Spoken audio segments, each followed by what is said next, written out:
Diaspora FM, le journal.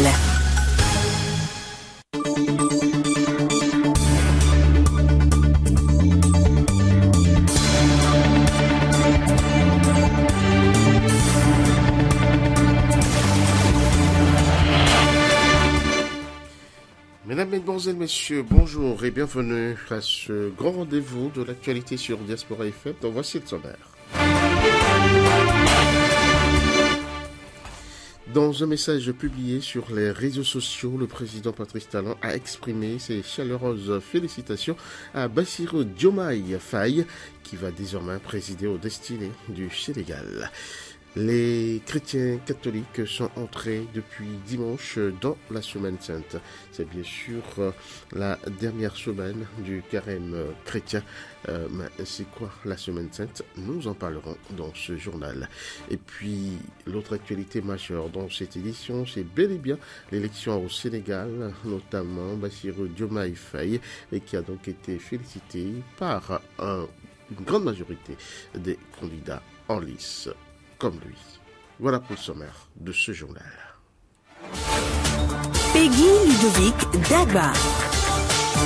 Merci d'être avec nous. Bassirou Diomaye Faye, 44 ans, bras droit de l'opposant Ousmane Sonko depuis 10 ans, va accéder aux plus haute fonction de l'État sénégalais. Un événement salué par le président de la République du Bénin, Patrice Talon, qui a adressé ses salutations au nouveau président.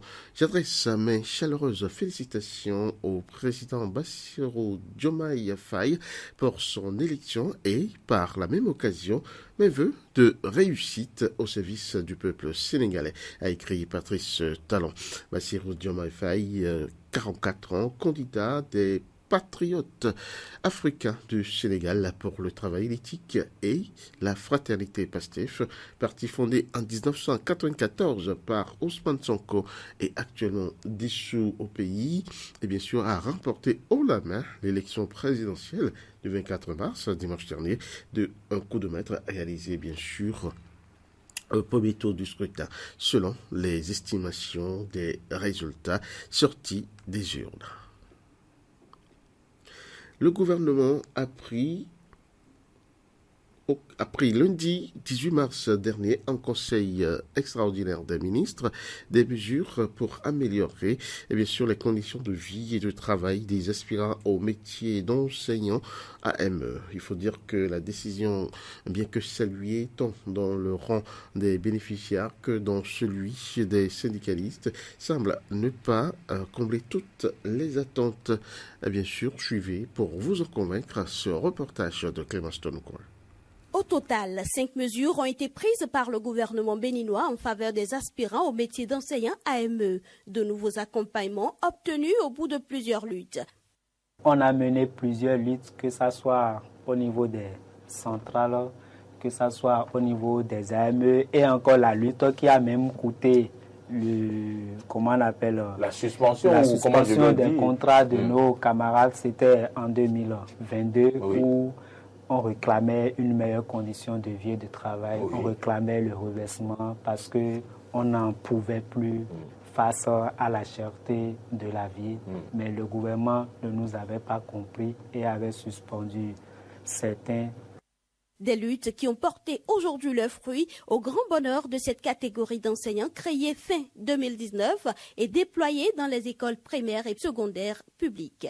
Le gouvernement d'abord a réintégré les camarades dont les contrats ont été suspendus en 2022 et nous en remercions vraiment.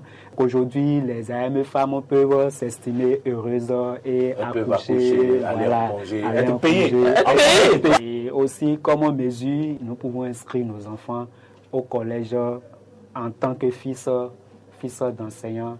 Et maintenant, les services faits à la nation, les 20 000 heures de services faits à la nation, et le contrat et les rémunérations qui sont venues à 12 mois sur 12 ans. Des avancées qui réjouissent certes, mais les regards sont tournés vers le reversement en argent contractuel de l'État de ces AME, unique condition pour solutionner d'autres problèmes de ce corps d'enseignants. Lorsqu'on attend ça, tout le monde est heureux de constater qu'il y a une amélioration. Sauf que, au lieu de chercher à dire qu'on améliore, on fait des choses, c'est de les reverser purement et simplement, ou leur reconnaître leur statut de contractuel de l'État. Parce que ce que beaucoup ne savent pas, c'est que le statut général de la fonction publique n'a pas prévu le recrutement des occasionnels, des AME et autres. Le reversement est très capital parce que même le gouvernement l'a promis en décembre 2000. Donc on souhaiterait que le gouvernement revienne sur ça parce que le reversement aurait réglé encore d'autres problèmes. Problème de bivalence de mort que nous avons aussi dans nos collèges parce que rappelons que les enseignants, les AME sont à coup d'heure. Il y en a qui sont à 28 heures, à 30 heures. C'est le reversement qui peut régler ce problème-là. Il y a aussi le problème de la stabilisation. On a toujours des AME qui sont encore à 2 à 3 collèges.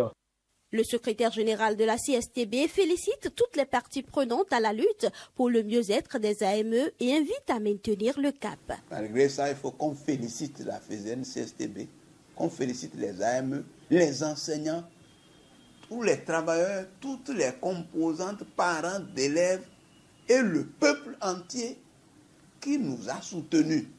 Et dans la lutte, qui a permis quand même de faire ce petit pas-là. Parce que sans lutte, on n'aurait même pas obtenu ça, malgré les morts qu'on enregistre tous les jours. Ça montre que seule la lutte paie et qu'il faut que non seulement qu'ils continuent la lutte pour le reversement des AME. Selon le compte-rendu du Conseil des ministres, mis à part le bénéfice de l'assurance maladie et l'exemption des frais de scolarité, ces nouvelles mesures représentent un effort financier annuel de plus de 10 milliards de francs CFA à la charge du budget national. Autre élément dans cette édition. Décès de façon mystérieuse d'un conducteur de taxi-moto dans la localité de Gbetagbo. Selon les informations recueillies, il s'est écroulé après avoir attaché les bagages de sa cliente. La victime est de l'arrondissement de Sékou. Son corps a été donc remis à ses parents après les constats d'usage pour inhumation. Parlons à présent, Semaine Sainte. Les chrétiens catholiques sont entrés depuis dimanche dernier dans la Semaine Sainte. Comme chaque année, le dimanche de Rameau marque le premier jour de cette semaine au cours de laquelle les chrétiens, bien sûr, commémorent le combat du Christ contre le mal et sa mort, avant de célébrer sa résurrection, bien sûr, une semaine plus tard, lors du dimanche de Pâques. C'est quoi alors la Semaine Sainte? Réponse dans cet élément que je vous invite à suivre. Dernière semaine pour les chrétiens catholiques dans leurs efforts de pénitence et de repentance avant Pâques. Cette semaine qui achève les 40 jours du carême est la plus importante de l'année liturgique pour les catholiques. C'est donc à juste titre qu'elle est appelée Semaine Sainte. La Semaine Sainte, c'est la semaine où les chrétiens vivent de façon plus intense la rédemption, le salut simplement opéré par le Christ. Jésus qui est mort et ressuscité pour nous. Donc c'est une semaine où nous revivons de façon plus intense, plus intime, notre foi en la vie qui surgit de la mort. La vie que la mort ne peut jamais détruire. Et donc cette semaine, les chrétiens vont vivre ces moments forts, surtout pendant le Triduum pascal. Du lundi saint au mercredi saint, il n'y a pas de cérémonie particulière dans l'église catholique, sauf la messe chrismale qui a lieu normalement le jeudi matin, mais peut être avancée un précédent jour de la semaine. Durant cette semaine, nous avons vu des moments extraordinaires. D'abord, nous commençons par la célébration de la consécration des yeux saintes qui devrait se faire le jeudi saint au matin. Mais pour des raisons pratiques et pastorales, nous vivons ce qu'on appelle la messe chrismale les mercredis. Donc mercredi saint, il y aura la messe chrismale. Durant la célébration de la messe chrismale, il y a deux moments forts.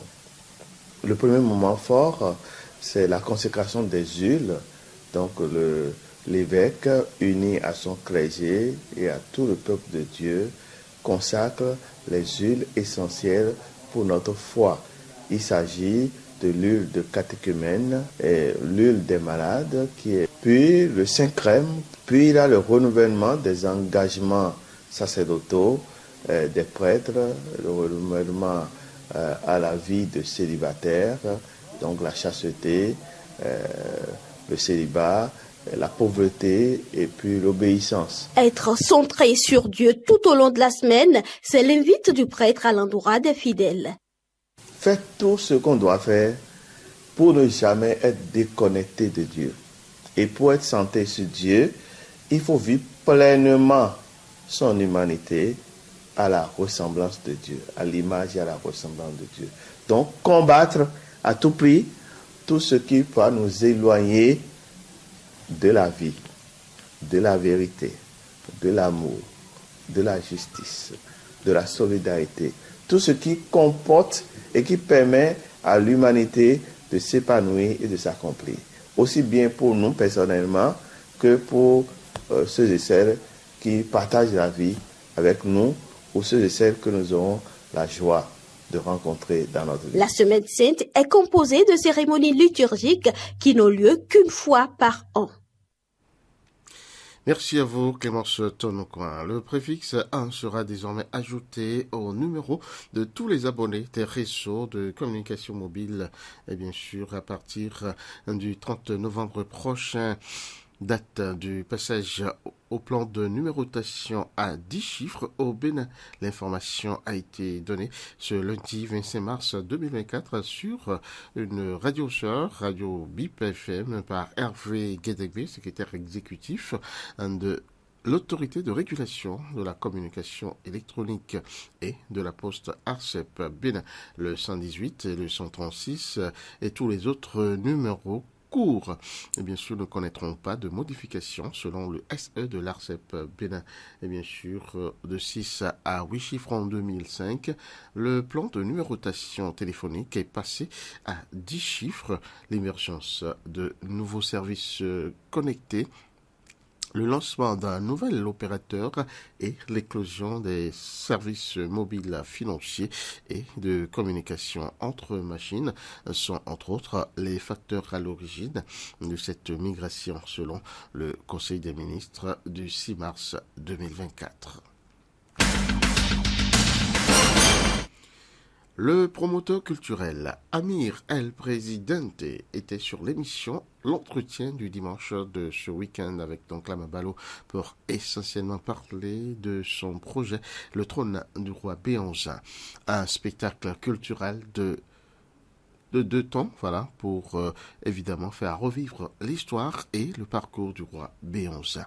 Suivez ici le résumé de l'émission avec Arthur Wendo. Amir Ali, alias Amir El Presidente, est entrepreneur culturel depuis une vingtaine d'années, membre du groupe Diamant Noir et fondateur du label de production Cotonou City Crew. Sa nouvelle aventure, c'est la production de spectacles. Il est l'initiateur du projet Le Trône de Béhanzin, qui n'est rien d'autre qu'une comédie musicale. Le Trône de Béhanzin, je dirais, la chose qui m'a permis de pouvoir me dégager lentement de la musique sans avoir trop mal. C'est un projet qui m'est venu en tête assez naturellement. Donc c'était CMS City qui avait lancé un appel à projet. Donc j'ai passé un pitch, j'ai vraiment fait tout ce qu'il fallait pour que mon projet puisse être retenu et le projet a été retenu. Selon Amir El Presidente, le roi Béhanzin est une figure très emblématique de l'histoire du Bénin, ce qui justifierait le choix d'un tel personnage. Le roi Béhanzin pour moi est le symbole de la nation béninoise. Je dirais même au-delà du Bénin, c'est un symbole de l'Afrique. C'est quelqu'un qui a résisté, qui a dit non. Remettre en avant l'histoire d'un grand homme, c'est ce que le président du label Cotonou City Crew veut faire. Pour l'heure, les petits plats se mettent déjà dans les grands. Le parcours du roi Béhanzin, ça va être par exemple un espace pour les Amazones, ça va être un espace pour la cour du roi, ça va être un espace pour la chambre du roi aussi également. Et donc dans chacun de ces endroits-là, il y aura une histoire avec des gens costumés. Donc c'est-à-dire qu'on arrive, on voit donc le roi Béhanzin, on voit les femmes du roi Béhanzin, et ainsi de suite. En tout cas, on a identifié au moins 3 palais. Maintenant, je pense qu'il faut discuter également avec les familles qui sont sur place à Aboumé. Et il faut aussi qu'on ait le goût du gouvernement. Dans cette comédie musicale, le trône de Béhanzin, Yans Dometok, joue le rôle d'acteur principal. C'est lui qui a été identifié pour être le roi Béhanzin.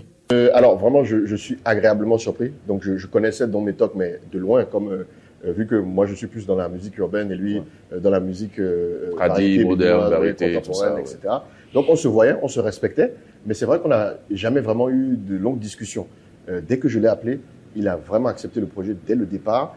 Et je dois avouer que depuis 2 ans qu'on est sur le projet, il ne s'est jamais plaint. En termes de rentabilité du projet, Amir va compter sur son business plan qui prend en compte plusieurs paramètres. On a un business plan qui repose donc sur la vente de tickets, qui repose également sur la restauration, donc les gens qui viendront consommer sur place, l'achat aussi de goodies, donc quand ils viennent, les souvenirs, ainsi de suite, et également les partenariats que nous aurons avec les hôtels sur place. Amir El Presidente n'est pas satisfait du niveau actuel du rap au Bénin. Est-ce que moi je suis satisfait de ce que le rap est devenu au Bénin? Non, mais je suis satisfait des artistes rappeurs qui marchent. À travers la comédie musicale, le trône de Béhanzin, Amir Ali, souhaite vendre la destination Bénin à des touristes étrangers, mais aussi intéresser les locaux à leur propre histoire. Les nouvelles africaines et internationales. L'autre actualité majeure de cette édition, ce sont les élections au Sénégal. Le camp de Bassirou Diomaye Faye, et bien sûr, revendique la victoire sur la base des résultats partiels. Une grande majorité des candidats en lice a déjà félicité l'opposant sorti donc de prison il y a de cela quelques jours pour sa probable victoire. Retrouvons ici la correspondante de RT Samantha à Dakar. Il faut bien sûr attendre encore la publication des résultats provisoires par la commission électorale, la Sénat, mais les félicitations adressées au candidat Diomaye Faye par le président lui-même Macky Sall et le candidat de la majorité présidentielle Amadou Ba aujourd'hui ne laissent planer aucun doute en concernant Amadou Ba. C'était lors d'un point presse cet après-midi.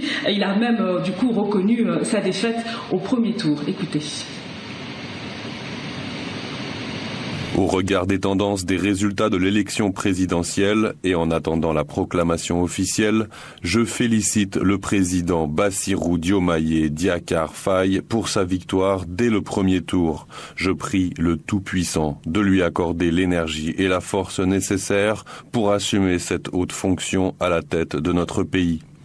Je lui souhaite beaucoup de réussite et de succès pour le bien-être du peuple sénégalais. Je salue le bon déroulement de l'élection présidentielle du 24 mars 2024 et félicite le vainqueur, M. Bassirou Diomaye Faye. Que les tendances donnent gagnant. C'est la victoire de la démocratie sénégalaise. Des félicitations dans le sillage de plusieurs autres candidats dès les premières tendances hier soir.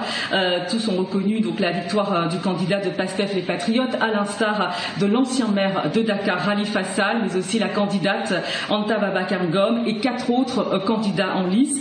À noter tout de même qu'hier soir, le directoire national de campagne d'Amadou Ba avait publié un communiqué dans lequel il assurait la tenue d'un second tour à défaut d'une victoire. Et hier soir, également, l'équipe, cette fois de Diomaye Faye, a veillé tard. Elle a tenu une réunion à huis clos. Pour l'anecdote, j'ai pu apercevoir le candidat Diomaye Faye présider cette réunion et je me suis entretenue avec plusieurs cadres, dont la superviseure de campagne du candidat, l'ancienne première ministre Aminata Touré, qui affichait une très grande confiance concernant la victoire de son candidat. Je vous propose de l'écouter. Les premiers résultats qui tombent sont largement en faveur de notre candidat, Bassirou Diomaye Faye. Les premiers résultats, quand on les compile sur l'ensemble du pays, nous laissent penser que ce sera une victoire dès le premier tour. Mais évidemment, nous restons encore suspendus au reste des résultats. Mais je pense que très rapidement, dans la nuit, cette victoire va se confirmer. Ça exprime une volonté de changement des Sénégalais. C'était carrément un référendum, moi je le perçois comme ça, puisqu'il y a 2 candidats qui se sont dégagés. Le candidat de la continuité, comme il s'appelait lui-même, Amadou Ba, ancien Premier ministre, et le candidat du changement, porté par la jeunesse et par une bonne partie de la population, c'est-à-dire notre candidat Bassirou Diomaye Faye. Et selon les premiers résultats qui tombent, voilà, ces résultats nous sont largement favorables. Alors une confiance confortée par l'euphorie dans la capitale et d'autres villes à l'intérieur du pays, avec des scènes de liesse dès les premières tendances sorties des urnes, donc hier soir. Par ailleurs, sachez que l'ancien président Abdoulaye Wade, c'est vrai, avait apporté son soutien au candidat Faye. Et bien hier soir également, son fils Karim Wade a félicité, il s'est fendu d'un tweet pour féliciter justement Diomaye Faye, lui Karim Wade, dont la candidature avait été invalidée par la Cour constitutionnelle.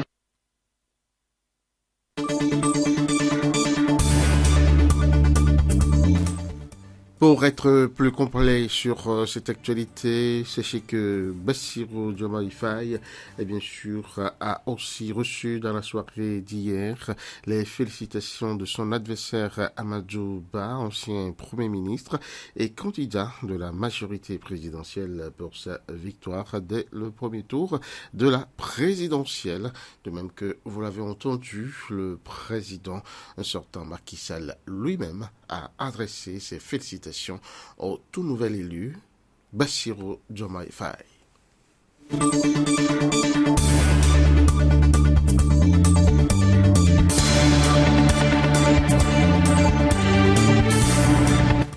Voilà, mesdames, mesdemoiselles, messieurs, tout est bien qui finit bien. Ainsi va ceci aller l'actualité ce midi sur Diaspora FM. Merci à chacun et à tous de l'avoir suivi.